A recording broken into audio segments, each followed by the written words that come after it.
तुमची एखादी अशी केस आहे का की एखादा मुलगा खूपच वात्रट होता, आई वडिलांनी सगळ्या आशा सोडून दिल्या होत्या, त्या याच्यातून सुद्धा तो परत आलाय? आता एक गंमत सांगते तुला की एक 5वीतला मुलगा होता, 11 वर्षाचा मुलगा 5वी 6वीतला होता. त्या मुलाला आई वडिलांनी आणलं आणि मला सांगितलं की हा वाया गेलेला मुलगा आहे, हा कुणालाही मारतो, कुणालाही उलट बोलतो, आरडाओरडा करतो, शाळेत खूप मारामाऱ्या करतो, आम्हाला उलट बोलतो, याचा आवाज अगदी शेजाऱ्या पाजाऱ्यांना ऐकू जातो. आमचं वर्कशॉप चालू होतं. एक 20-25 मुलं बसलेली होती, साधारणतः 5वी ते 10वी वयाची मुलं होती ती. तो बसला होता आणि वर्कशॉप चालू असताना त्यांनी ऑल ऑफ ए सडन त्याची खुर्ची घेतली, ती उलटी केली आणि अशी डोक्यावर धरली. म्हटलं आता हा कोणाच्या डोक्यात घालते ही खुर्ची काय माहिती. अडल्ट पेडिट्रेशन म्हणजे काय मॅडम?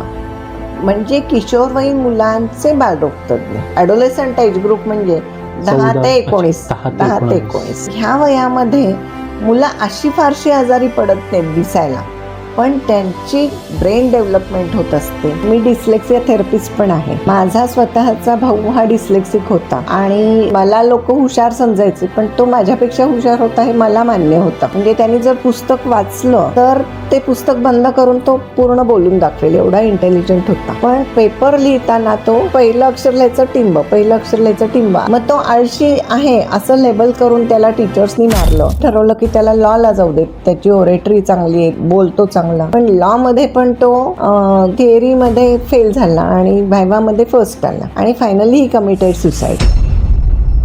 त्यामुळं मी टीनेजर्स सोबत काम करायला सुरुवात केली.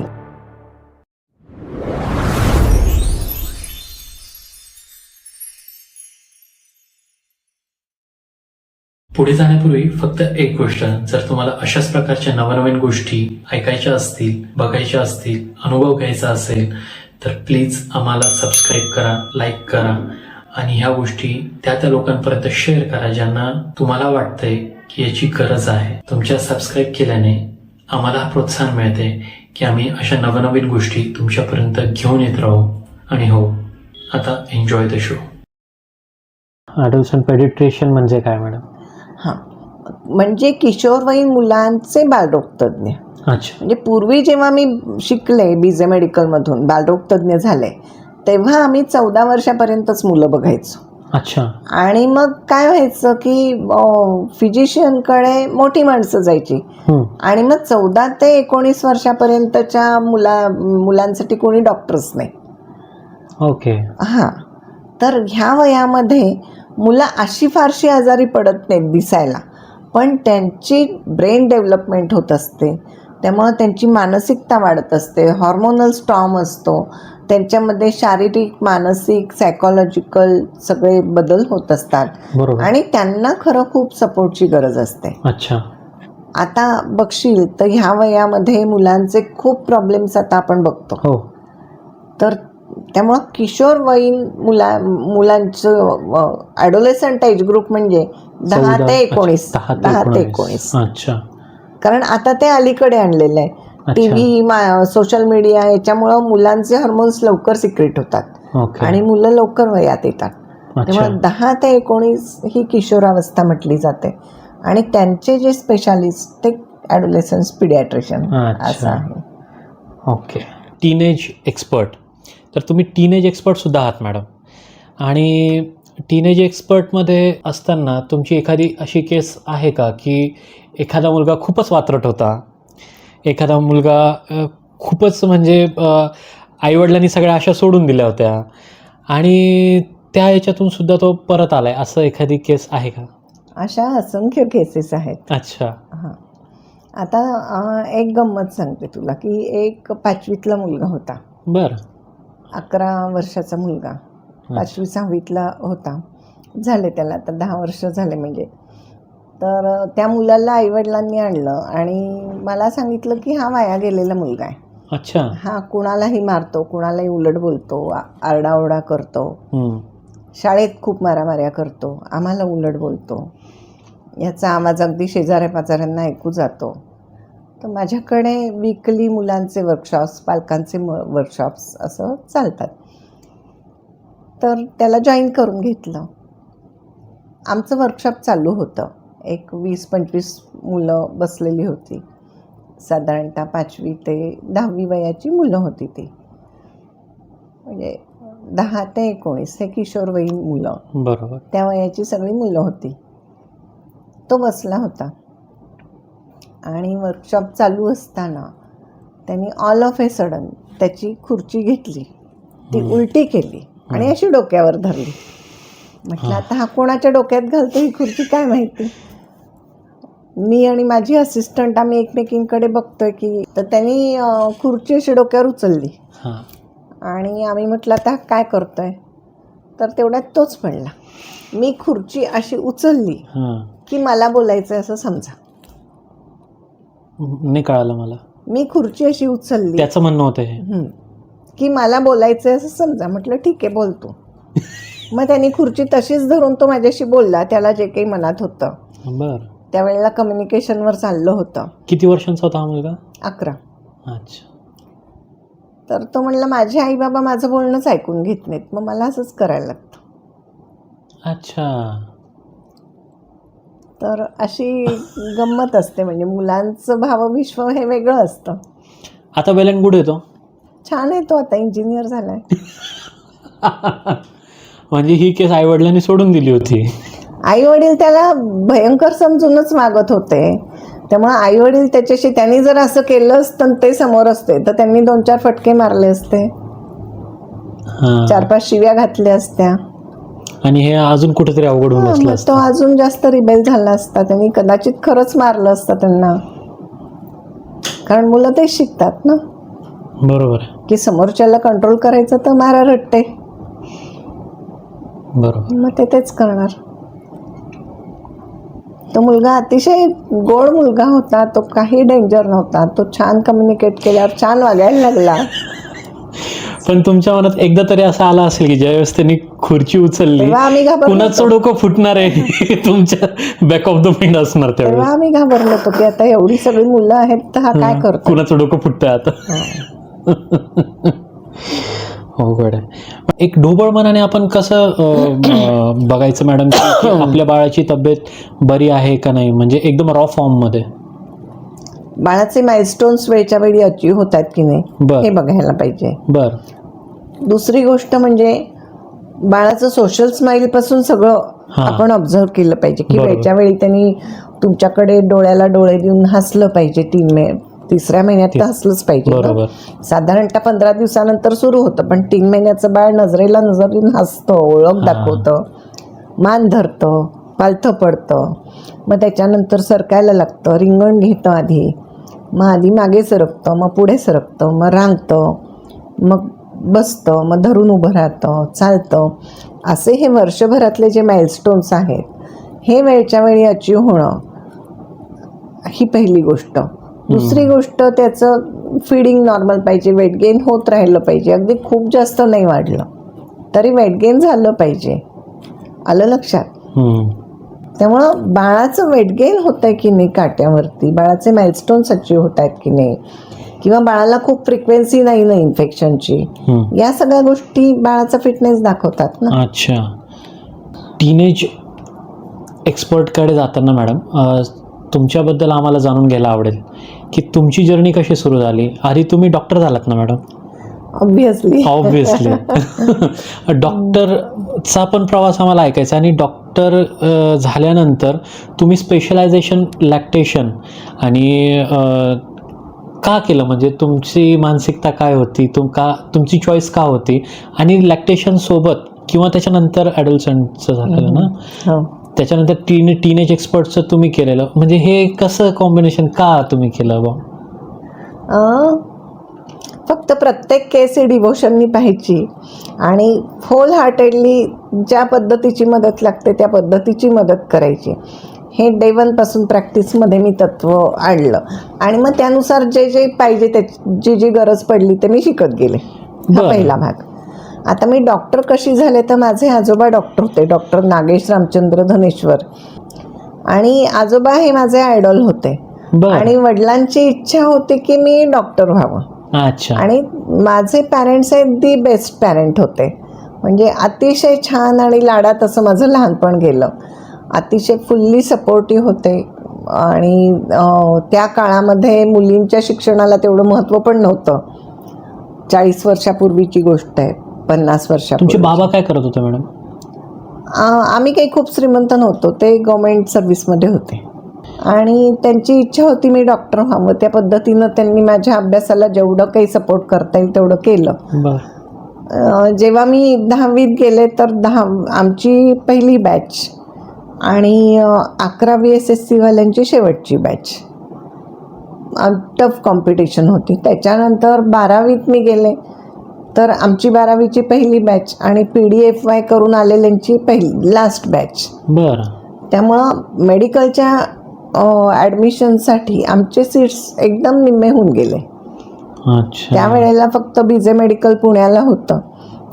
आम्हाला म्हणजे तेव्हा असे जिल्हे अलॉटेड असायचे की ह्या जिल्ह्यातले स्टुडंट्स हे BJलाच जातील. BJ मेडिकल काय फुल पुण्याचं, तुला बैरामची जी बरं. अच्छा, बैरामजी. BJ मेडिकल एकदम एक नंबरचं नंबर 1 कॉलेज आहे. Okay. I am very proud student of BJ medical. अच्छा. आणि त्यावेळेला असं पण नव्हतं की आता जसं टाका ॲप्लिकेशन आणि मिळालं तर इथे जा, मिळालं तर तिथे जा, तसे ऑप्शन्सच नव्हते. बरं. अहिल्यानगरचे लोक BJ मेडिकललाच जाणार आणि BJ मेडिकलचे सीट्स हे 200 सीटपैकी 100 सीट्स आहे PDFY केलेल्यांना आणि 12वी झालेल्यांना फक्त 100 सीट्स.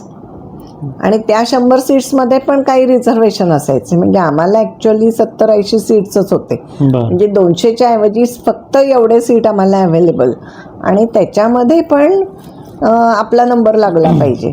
तर या पद्धतीनं मग अभ्यासही त्या पद्धतीनं केला होता की कुठे कॉम्पिटिशन राहायला नको आणि मिळालं BJ मेडिकल. तुम्ही लहानपणापासूनच ब्राईट स्टुडंट होता का मॅडम? आहे, म्हणजे भगवंताची कृपा आहे. ओके. आणि लहानपणी तुम्ही म्हणजे मॅडम फक्त असे आता कसं विचारू तुम्हाला अभ्यासूच व्यक्तिमत्व होतं तुमचं की सगळ्या गोष्टींमध्ये काहीतरी? म्हणजे शाळेत तेव्हा एवढं स्पोर्ट्सला महत्त्व नसायचं. शाळेत जेवढा खेळ असेल तेवढं खेळायचो आम्ही. बरं. असं काही खूप कॉम्पिटिशनला जा वगैरे असं काही नसायचं. को-करिक्युलर ॲक्टिव्हिटीज बद्दल विचारायचं होतं म्हणजे मला. रीडिंग खूप करायची मी, अवांतर वाचन खूप करायची. बरं. म्हणजे मला स्पेशल लायब्ररी लावली होती आणि त्या लायब्ररीच्या माणसांनी मला सकाळी आणि संध्याकाळी असं डबल पुस्तक बदलायला परवानगी दिली होती. बापरे. म्हणजे एका दिवसात माझं 2दा पुस्तक बदलून व्हायचं. बापरे. म्हणजे वाचनाची तुम्हाला छान आवड होती. त्यामुळे सकाळ संध्याकाळ 2 वेळा पुस्तक बदलून मिळायचं मला. त्या लायब्ररीचे काका एकदम लाड करायचे आमचे. अच्छा. You are the only child ma'am? नाही, आम्ही 4 भावंड होतो, मी मोठी होते. अच्छा. बाकीचे भाऊ बहीण का फक्त? आता एक भाऊ आहे, बाकी नाही कोणी. आई वडील गेले, भाऊ गेला. म्हणजे तुम्ही लहान होता सगळ्यात? मी मोठी होते. सगळ्यात मोठ्या तुम्ही? अच्छा. ओके. मग तुमचा मेडिकलच्या प्रवासानंतर तुम्ही डॉक्टर झालात, त्याच्यानंतरचा प्रवास कसा? मी BJ मेडिकलमधून बालरोग तज्ज्ञ झाले. पिडियाट्रिशियन झाल्यानंतर 1 वर्ष मी नगरला बूथ हॉस्पिटलला as a first degree madam तुमची MBBS? मग DCH केलं मी. अच्छा. मला हे जाणून घ्यायचं की तुम्हाला बालरोग तज्ज्ञ व्हावं का वाटलं तुम्हाला? मला लहान मुलं लहानपणापासून आवडायची. अच्छा. म्हणजे माझी 3 भावंड लहानाची मोठी होताना ते बाळ असायचे तर ते कधी रांगेल, कधी पालथं पडेल, कधी चालेल. अच्छा. ह्या सगळ्यांवरती माझं लक्ष असायचं. क्युरिओसिटी आणि होती. I use to enjoy that growth आणि मला छान वाटायचं म्हणजे मुलांमध्ये. म्हणजे तुम्हाला लहानपणापासून लहान बाळांची क्युरिओसिटीच होती? हो. अच्छा. मग त्यानंतर तुम्ही बालरोग तज्ज्ञ झालात? हो. आणि त्याच्यानंतर मग तुम्हाला हा इंटरेस्ट की? आणि माझे टीचर्स खूप चांगले होते. बरं. मेडिकलचे? हो. बरं. म्हणजे पिडियाट्रिक्स मेडिकलचे सगळेच चांगले. BJ मेडिकल काही प्रश्नच नाही. पण पिडियाट्रिक्सला जे टीचर्स होते तर doctor Mridula Phadke, doctor Vaijayanti Bapat, doctor Shirole, doctor Ajay Joshi, हे सगळे नामांकित पिडियाट्रिशियन मला टीचर होते. आणि ह्या सगळ्यांनी म्हणजे एकदम बेसिक सगळे माझे क्लिअर झाले तिथे. बरं. दुसरं म्हणजे फडके मॅडमनी तेव्हा ब्रेस्ट इज बेस्ट नावाचं एक पुस्तक मला गिफ्ट केलं. आणि तेव्हा त्यांनी जे आम्हाला शिकवताना सांगितलं की प्रत्येक पेशंटचं न्यूट्रिशनल इव्हॅल्युएशन झालंच पाहिजे, प्रत्येक न्यूबॉर्नला आईचं दूध मिळालंच पाहिजे. आणि ते जे डोक्यात फिट बसलं ते प्रॅक्टिसमध्ये मी तेव्हापासून आणलेलं आहे. आणि मग नंतर मला चान्स मिळाला, मी national trainer for breast feeding counselling झाले, मी international board certified lactation consultant झाले. आणि मग तशा संधी पण मिळत गेल्या. कितीतरी मदर्स ज्यांनी दूध पाजणं बंद केलं आहे त्या माझ्याकडे आल्या आणि त्यांचं दूध परत चालू करून दिलं. म्हणजे रिलॅक्टेशनच्या खूप साऱ्या केसेस, जवळजवळ 50-60 हजार केसेस मी 40 वर्षात हाताळल्या आहेत. नंतर भगवंताच्या कृपेने मला इंड्यूस लॅक्टेशनच्या केसेस मिळाल्या की ज्यांना बाळ दत्तक घ्यायचं होतं आणि त्या माझा सल्ला घ्यायला आल्या. त्यांनी माझी ट्रीटमेंट घेतली आणि त्यांना दूध यायला लागलं आणि त्यांनी त्यांचं दूध दत्तक बाळाला पाजलं. अशा केसेस मला मिळत गेल्या आणि करत गेले मी. अच्छा. नॅशनल ट्रेनर होण्यासाठी, आणि जसं तुम्ही म्हटलं तुम्ही नॅशनल ट्रेनर या इंटरनॅशनल ट्रेनर पण आहात तुम्ही, मग याच्यामध्येच इन्क्लूड असतं मॅडम हे का, हा काही वेगळा कोर्स असतो? नाही, त्याचे वेगवेगळे कोर्सेस केले ना मी. ओके. म्हणजे ऑफकोर्स त्या काळात आत्ताच्या सारखं तर ऑनलाईन कोर्स नसतीलच, म्हणजे हे पर्सनच जाऊन सगळं ट्रेनिंग घ्यायला लागायचं. हे वर्ष किती 2-4 वर्षांचा कोर्स असतो? नाही, खूप मी ओव्हर द इयर्स ट्रेनिंग घेत आले. मी 84 मध्ये पासआउट झाले पिडियाट्रिक्स. बरोबर. त्याच्यानंतर आजपर्यंत कितीतरी वेळेला मी कुठे कुठे जाऊन ट्रेनिंग घेऊन आलेली आहे. अच्छा, म्हणजे अजूनही माझं लर्निंग चालूच आहे ना. म्हणजे तुमचे एका ठिकाणावरती तुम्ही थांबून नाही राहिलात, विविध ठिकाणी तुम्ही विविध गोष्टी केल्यात. छान छान. ओके. त्याच्यानंतर मग जसं टीनेज एक्सपर्ट तुम्ही झालात, मग हे कसं सुचलं तुम्हाला? पहिली गोष्ट म्हणजे मी डिस्लेक्सिया थेरपिस्ट पण आहे. ओके. माझा स्वतःचा भाऊ हा डिस्लेक्सिक होता आणि म्हणजे मला लोक हुशार समजायचे, पण तो माझ्यापेक्षा हुशार होता हे मला मान्य होतं. म्हणजे त्यांनी जर पुस्तक वाचलं तर ते पुस्तक बंद करून तो पूर्ण बोलून दाखवेल, एवढा इंटेलिजंट होता. पण पेपर लिहिताना तो कृषी सान विवी जसं आपण लिहावं तसं प्रत्येक पहिलं अक्षर लिहायचं टिंब असा त्याने एकदा पेपर लिहिला. मग तो आळशी आहे असं लेबल करून त्याला टीचर्सनी मारलं. माझे पॅरेंट्स पण, त्यांनाही त्याचं नॉलेज नव्हतं, त्यांनाही वाटलं त्यांनी आळशीपणा केला, तेही त्याला रागवले. मला समजायचं की काहीतरी यात वेगळं आहे, पण काय ते मलाही कळायचं नाही. मी मग डॉक्टर झाले, पण आमच्या मेडिकल ह्याच्यात पण तेव्हा एवढं काही करिक्युलममध्ये नव्हतं. मग माझे मिस्टर आणि मी आम्ही दोघांनी ठरवलं की त्याला लॉला जाऊ देत, त्याची ओरेटरी चांगली आहे, बोलतो चांगला, मेमरी चांगली आहे. पण लॉमध्ये पण तो थिअरीमध्ये फेल झाला आणि व्हायवामध्ये फर्स्ट आला आणि फायनली ही कमिटेड सुसाईड. त्यामुळं हे काय होतं हे समजून घ्यायसाठी आणि त्याला एक श्रद्धांजली म्हणून मी टीनेजर्ससोबत काम करायला सुरुवात केली. अच्छा. आणि मी स्वतःला त्याच्यामध्ये मग डिस्लेक्सिया थेरपिस्टचं ट्रेनिंग दिलं, त्याची डिग्री घेतली आणि मी खूप साऱ्या मुलांना मदत केली. आणि एका मुलाचं आयुष्य जर सुधारू शकले मी तर मला त्याच्यात बरं वाटतं. ही श्रद्धांजलीच असावी त्याच्यासाठी. हा तुमचा सख्खा भाऊ? हो. अच्छा. आणि हा काळ कधीचा होता मॅडम, की ज्यावेळेस हे डिस्लेक्सिया तुम्हाला म्हणजे ज्यावेळेस जाणवायला लागलं की हा काहीतरी वेगळं आहे? हो. हा काळ कधीचा? मी साधारण 90-91 असेल. अच्छा. आणि त्यावेळेस तर सोशल मीडियाचा तर काहीच नव्हतं, दूरपर्यंत संबंध नव्हता, म्हणजे तेव्हा आपल्याला कळायलाच मार्ग नव्हता की हे होतंय तरी काय नक्की. बरोबर आहे.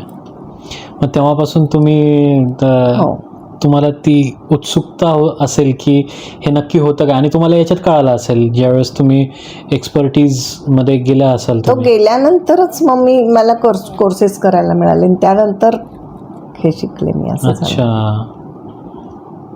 ओके.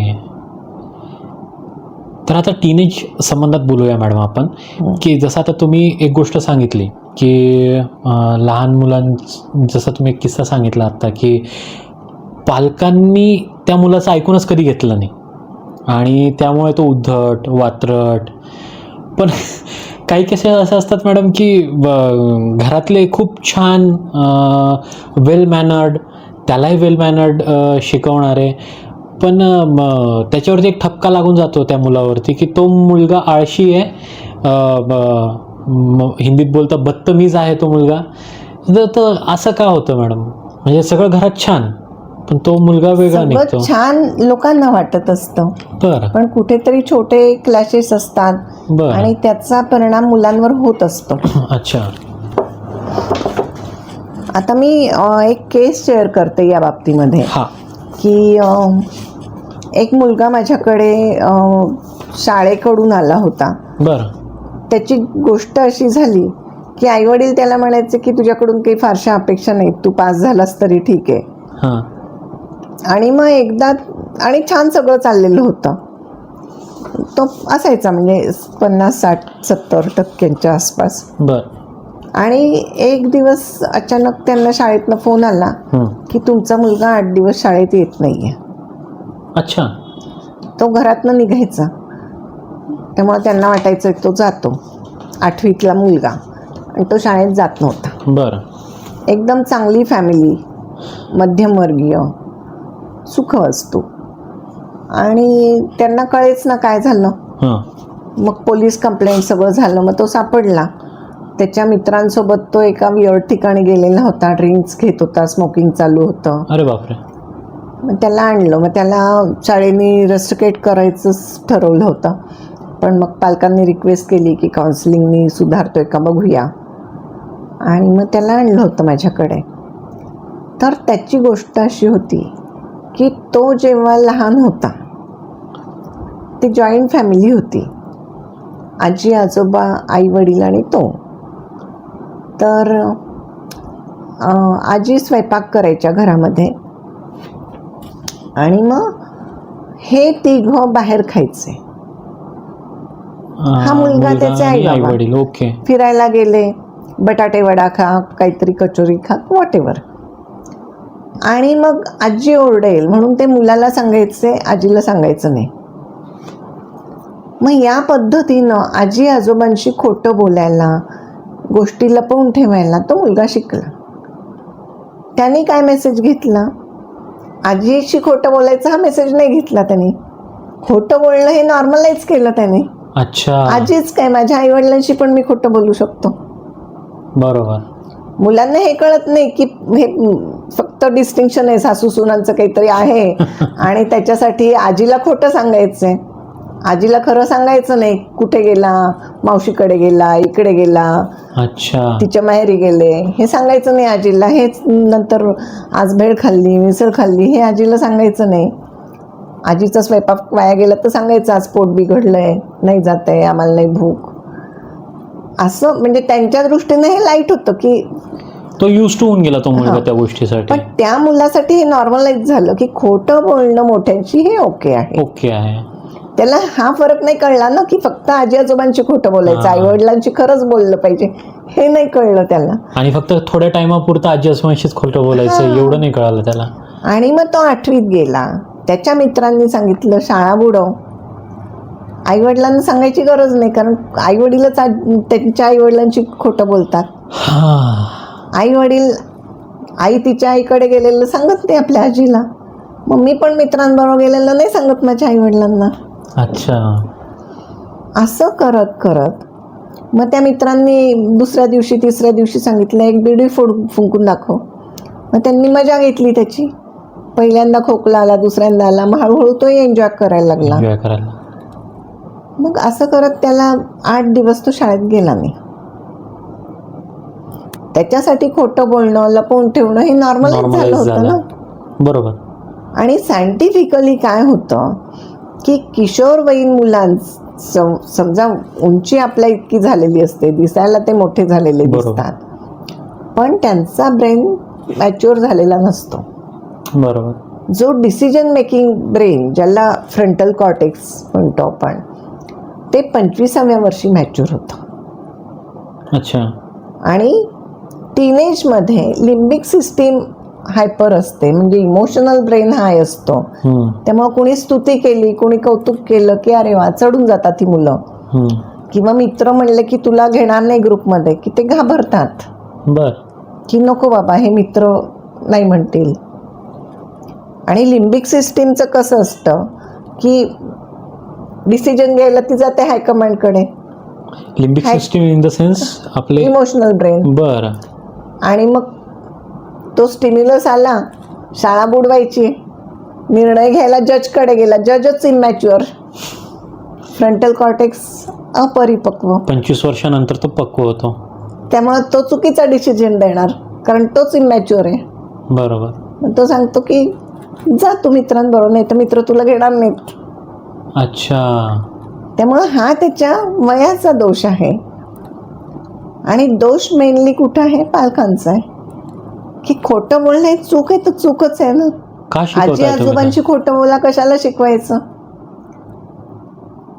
त्यांना हा तुम्ही डेमो देताय की वडील त्यांच्या आईवडिलांची खोटं बोलतायत, तर मी माझ्या आईवडिलांची खोटं बोलूच शकतो.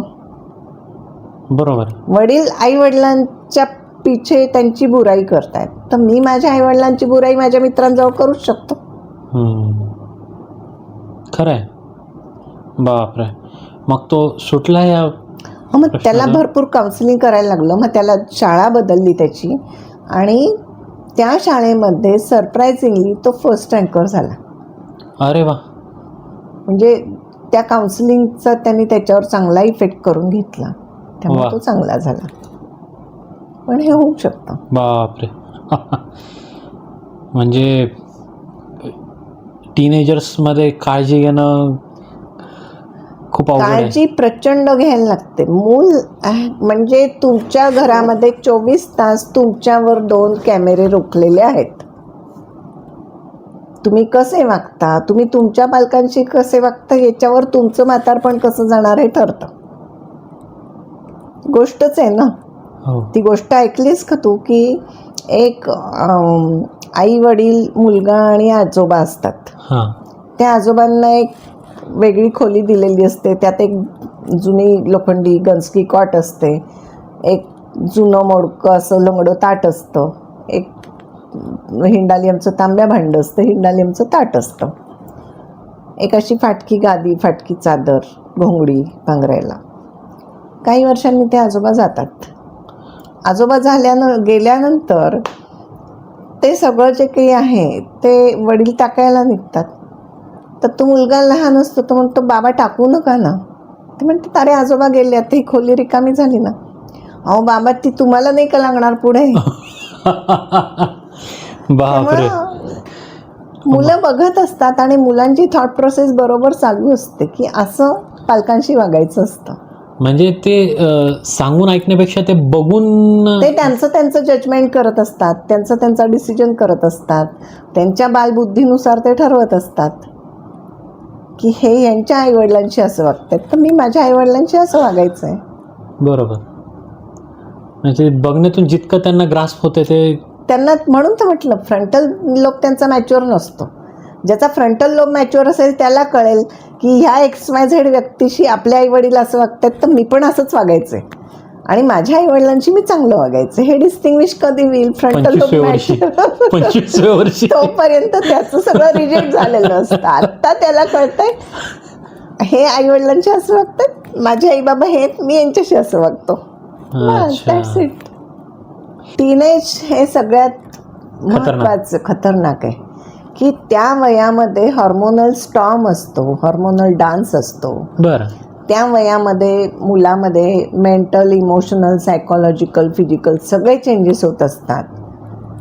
आई वडील एकीकडे त्याला म्हणतात एवढा घोडा झाला, तुला हे साधं समजत नाही का? आणि त्याच वेळेला दुसऱ्या एक 10 मिनिटांनी म्हणतात तू लहान आहेस, तू आमच्यामध्ये नको नाक खुपसू. त्यामुळे म्हणजे त्यांना अतिशय चुकीचं वागवलं जातं. आई वडील त्यांच्या पद्धतीनं जिथे पाहिजे तिथे त्यांना आपल्यात घेतात, पाहिजे तिथे जेवढे वेळ पाहिजे तेवढं महत्त्व देतात, त्यांना बाकीच्या वेळेस निग्लेक्ट करतात.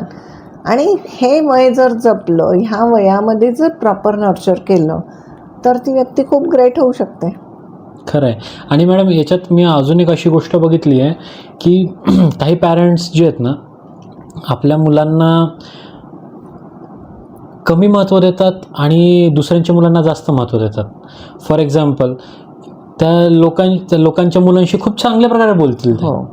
खूप म्हणजे त्यांना असं वाटलं पाहिजे की ह्याच्या वडिलांसारखं वडीलच नाही, ह्याच्या आईसारखी आईच नाही. आणि पण त्या मुलाला माहिती असतं की मग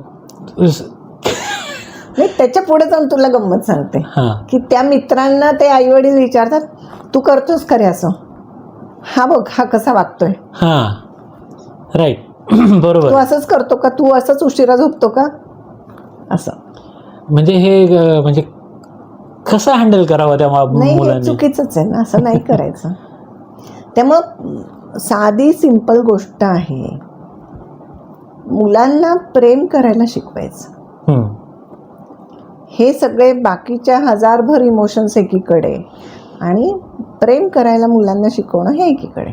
खरं आहे. एक स्क्रीन टाईम संबंधित एक क्वेश्चन उद्भवतोय मॅडम मला. जसं तुम्ही म्हटलं होतं की सायकोलॉजिकली प्रभाव पडतो मुलांवरती. 2 वर्षापर्यंतच्या मुलांना दाखवायचंच नाही स्क्रीन किंवा त्याचे सायकोलॉजिकल इफेक्ट होतात. पण डोळ्यांना पण काही त्रास पूर्ण होतो? शरीरावर इफेक्ट होतो ना. अच्छा. डोळ्याचा नंबर वाढू शकतो, कानाला डेफनेस येऊ शकतो. एवढा मोठा कर्कश आवाज, ते कानात हेडफोन लावून बसतात मुलं, तर त्याचा नक्कीच कानाच्या पडद्यांवर इफेक्ट होतो. हातात असा मोबाईल पकडून बऱ्याच वेळेला क्लॉ हँड होतो जर खूपच पकडला असेल तर. बरोबर. दुसरं म्हणजे ब्रेनमधले केमिकल चेंजेस होतात, मेलाटोनिन कमी होतं, झोप कमी होते रात्रीची. राईट. म्हणजे टीनेजर मुलं 95 वर्षाच्या म्हाताऱ्यासारखी रात्री 2-2, 4-4 पर्यंत झोपत नाहीत, त्यांना झोपेच्या गोळ्या लागतात. हो.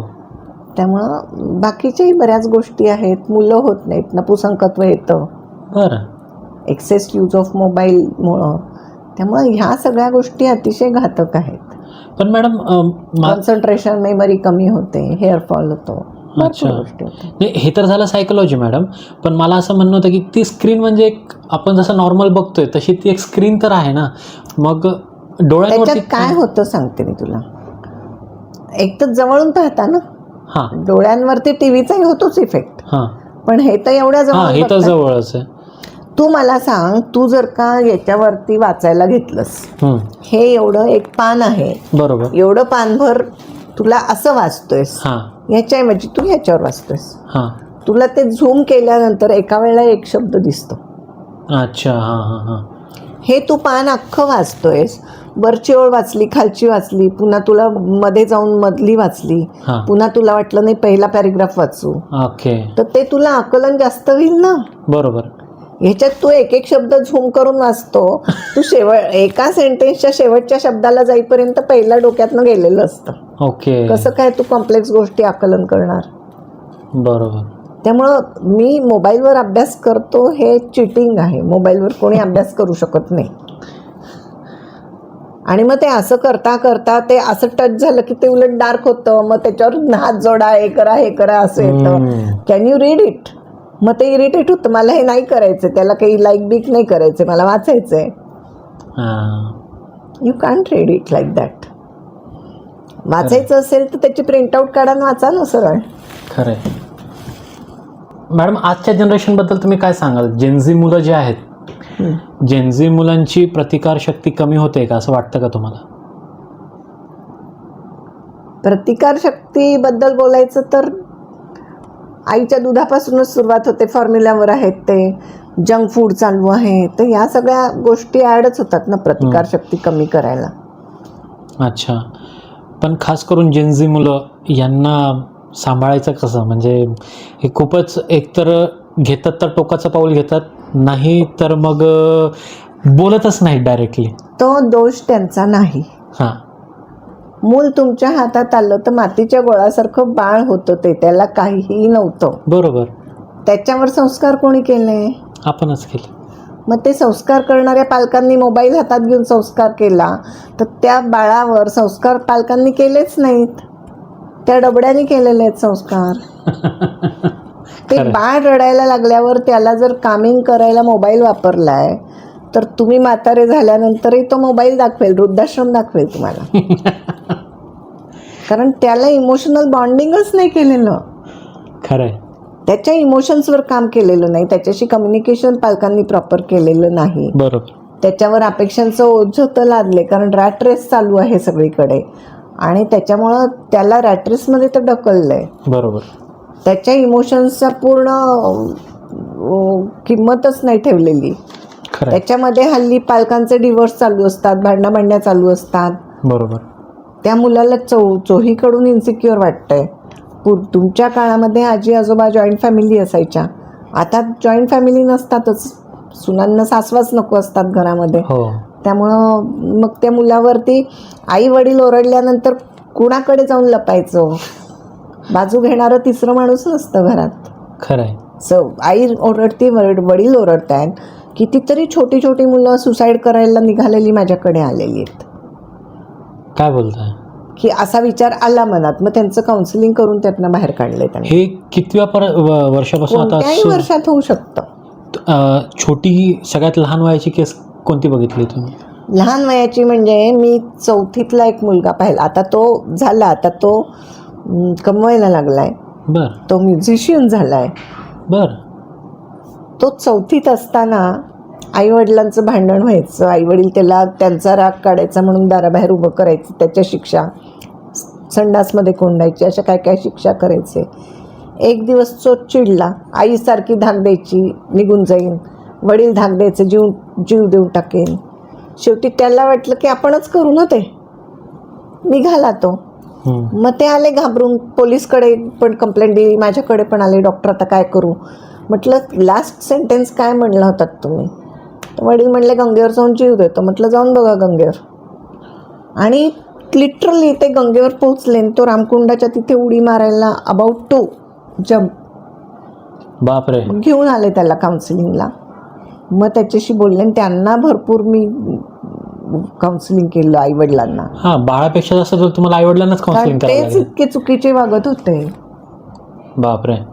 त्यामुळं जेनझीचा काहीच दोष नाही. दोष आहे तो पालकांचा आहे. त्यांनाच कळत नाही आहे मुलाला कसं वाढवायचं ते. त्यांनी ट्रेनिंग घेणं गरजेचं आहे. त्यांना काय वाटतं, माझ्याकडे आज भिशी आहे, 10 बायका येणार आहेत, तर घरात शांतता पाहिजे, घे बाबा मोबाईल. खरं आहे. माझ्याकडे आज काहीतरी फंक्शन आहे, अमकं करायचं तमकं करायचं, किंवा माझं वर्क फ्रॉम होम आहे, माझं काम झालं पाहिजे, घे बाबा टी व्ही लावून दिला. बरोबर. खेळ गेम, मोबाईलवर गेम खेळ. मग हे चुकीचे ग्रीन सिग्नल तुम्हीच दिलेत ना. राईट.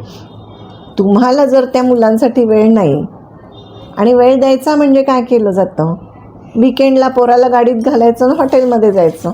तिथे ते पोरगं खाण्यामध्ये बिझी, तुम्ही ऑर्डर देण्यामध्ये busy. There is no exchange of thoughts. खरं आहे. तिथे एवढा कलकलाट असतो की बोलायचं म्हटलं तर एकमेकांना ऐकू जात नाही. आणि मला तर पुढे जाऊन असं वाटतं की जेनझी हे फक्त तुम्ही एक इनिशियल चिटकवलेलं आहे प्रत्येक जनरेशनच्या मागे. त्याला लेबल चिकटवलंय, पण त्याला घडवलंय कोणी? कारण जेनझीमध्ये पण आईवडिलांची काळजी घेणारी मुलं आहेतच ना. आहेत. त्यामुळे ते कुठल्या वातावरणात ग्रो होतं ते संस्कार ते घेऊन मोठं होतं. म्हणजे कोणत्याही काळातील कोणत्याही सिच्युएशन मधले मुलं असतील, आपली पॅरेंटिंग महत्वाची तिथे. अगदी बरोबर आहे. मॅडम, जनरेशन कोणती चांगली होती तुमच्यामध्ये? तुमच्या आईवडिलांची, की जिथे कठोरता होती, ॲप्रिसिएशन नव्हतं, पण जीव लावला जायचा मुलांसाठी, ती एक जनरेशन होती. त्यानंतर आमच्या वडिलांची, म्हणजे तुमच्या काळातली जनरेशन आहे ते, की तिथं कठोरपणा जास्त नव्हता, अफेक्शन होतं मुलांमध्ये, डिसिप्लिनमध्ये पण ठेवायचे, पण एक जनरेशन गॅप म्हणता येईल असं एक होतं की नाही, वडील पाठ थोपटायला घाबरायचे. ही एक जनरेशन होती. आणि आत्ताची एक जनरेशन आहे जी आमची जनरेशन आहे, ज्याच्यामध्ये अफेक्शन आहे, लव आहे, भरपूर आहे, सगळं आहे, पण आमच्या नंतरची जी मुलं आहेत ते ऐकत नाही. म्हणजे तुमचा हात असा आहे, फक्त ओतत राहायचं. पैशाने विकत घ्यायला तुम्ही ट्राय करता.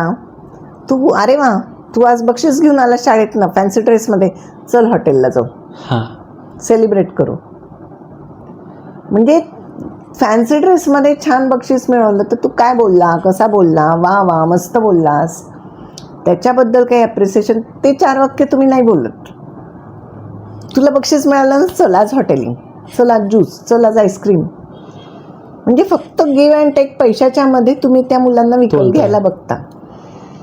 बरोबर. आमची पिढी ही दी बेस्ट होती की आमच्या पिढीने सगळं बघितलेलं आहे. आमची पिढी खरं सँडविच पिढी होती. शेवटचा प्रश्न मॅडम, जर तुम्हाला मुलांना एक शेवटचा मेसेज द्यायचा असेल किड्सला, तर तुम्ही काय मेसेज द्याल? पहिली गोष्ट, ग्राउंडवर भरपूर खेळा. मोबाईलमध्ये गुंतण्यापेक्षा तुम्ही जेवढी ग्राउंड ॲक्टिव्हिटी कराल तेवढं तुम्ही फिजिकली मेंटली स्ट्रॉंग व्हाल, स्मार्ट व्हाल आणि अभ्यासातसुद्धा हुशार व्हाल.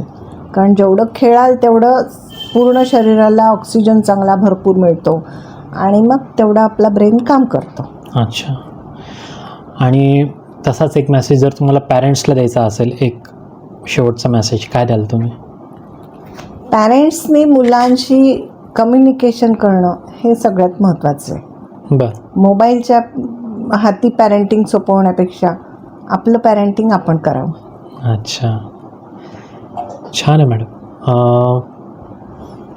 आशा करतो की तुम्हाला हा आमचा एपिसोड आवडला असेल. नक्कीच शेअर करा, कमेंट करा, सबस्क्राईब करा आणि अशाच गोष्टी ऐकायच्या असतील तर पुन्हा पुन्हा व्हिजिट करा आमच्या चॅनलला. थँक्यू. धन्यवाद. धन्यवाद.